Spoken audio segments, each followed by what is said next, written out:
যেহেতু কামরূপ জেলাতেও প্রকাশ পেয়েছে চূড়ান্ত ভোটার তালিকা, যেখানে কিন্তু জানা যাচ্ছে যে 6টি বিধানসভা কেন্দ্রে মোট ভোটার 12,44,030 জন। এর মধ্যে কিন্তু 6,24,540 জন পুরুষ ভোটার এবং 490 জন মহিলা ভোটার এমনটাই কিন্তু রয়েছে। এবং এই নিয়েই কিন্তু এখন প্রত্যেকটি জেলায় জেলায় কিন্তু আলোচনা চলছে। ঠিক কি কি বিষয় উঠে আসছে এর পরবর্তীতে আমরা কিন্তু জেনে নেব। আমাদের সঙ্গে স্বর্ণালী জুড়ে গিয়েছে। স্বর্ণালী, ঠিক আরো কি জানা যাচ্ছে? কেননা বিধানসভা নির্বাচন একেবারে আসন্ন, তার আগেই কিন্তু একেবারে চূড়ান্ত যে তালিকা তা কিন্তু প্রকাশ পেয়েছে। একেবারেই তাই। দেখো, এশা এই মুহূর্তে গুরুত্বপূর্ণ খবর বলতে হবে, কারণ আমরা জানি যে এর আগে খসড়া ভোটার তালিকা আমরা দেখেছিলাম এবং এবার কিন্তু চূড়ান্ত ভোটার তালিকা আজ প্রকাশ পেয়েছে।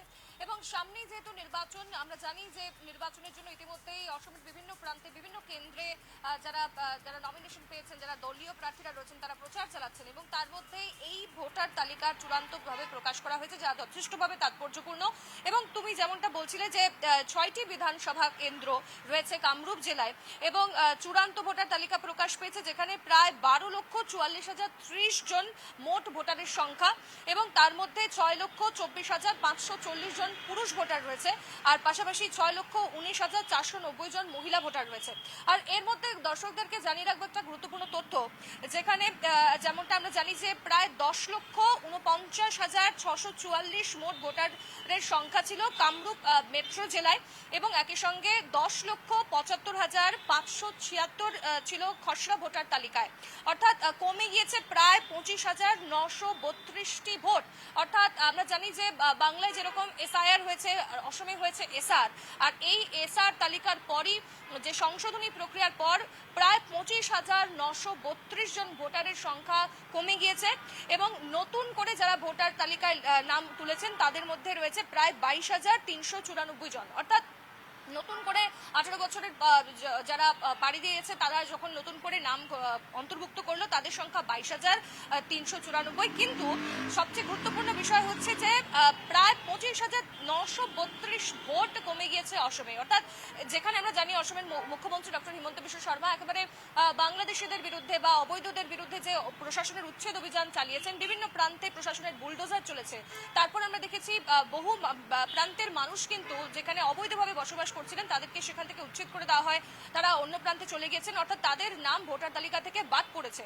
এখন দেখতে হবে যাদের ভোটার তালিকা থেকে নাম বাদ পড়লো তারা আগামীতে কি পদক্ষেপ নেন এবং প্রশাসন বা আমরা জানি ইলেকশন কমিশন তাদের বিরুদ্ধে কি পদক্ষেপ নেন।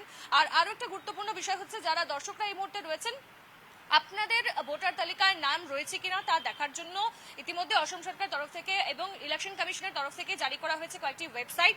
আপনাদেরকে জানিয়ে রাখবো 3টি ওয়েবসাইটে নিজেদের নাম আপনারা দেখতে পারবেন, অর্থাৎ আপনাদের পাশাপাশি আপনাদের পরিবারের সকলের নাম রয়েছে কিনা, যেখানের মধ্যে রয়েছে voters.eci.gov.in এবং তার পাশাপাশি ceoassam.nic.in, একই সঙ্গে eci.gov.in। এই 3টি ওয়েবসাইটে আপনারা যান, নিজের মোবাইল ফোন, নিজের ডেস্কটপ, ল্যাপটপ থেকে আপনারা দেখতে পারবেন আপনাদের নাম তালিকায় রয়েছে কিনা, আপনাদের পরিবারের সকলের নাম রয়েছে কিনা।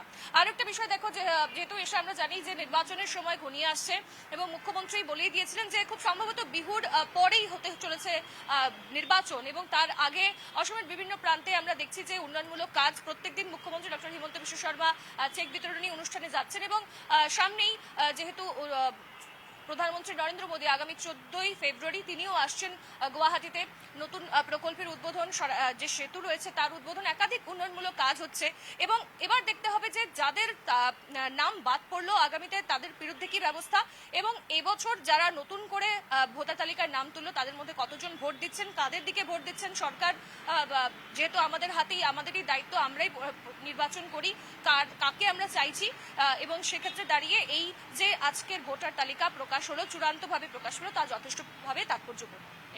একদমই যথেষ্ট তাৎপর্যপূর্ণ এই ভোটার তালিকা, কেননা বাংলায় ঠিক যেইভাবে এসআইআর হয়েছে অসমেও কিন্তু এসআর হয়েছে এবং এসআর এর পর এই যে চূড়ান্ত তালিকা তা কিন্তু একেবারে সারা ফেলছে, যথেষ্ট পরিমাণে কিন্তু ভোটারের সংখ্যা কমছে। অসংখ্য ধন্যবাদ তোমাকে স্বর্ণালী, এবং এই তথ্য কিন্তু যথেষ্ট তাৎপর্যপূর্ণ হতে চলেছে আসন্ন বিধানসভা নির্বাচনের প্রাক্কালে, এমনটাই কিন্তু বিশ্লেষকেরা মনে করছেন।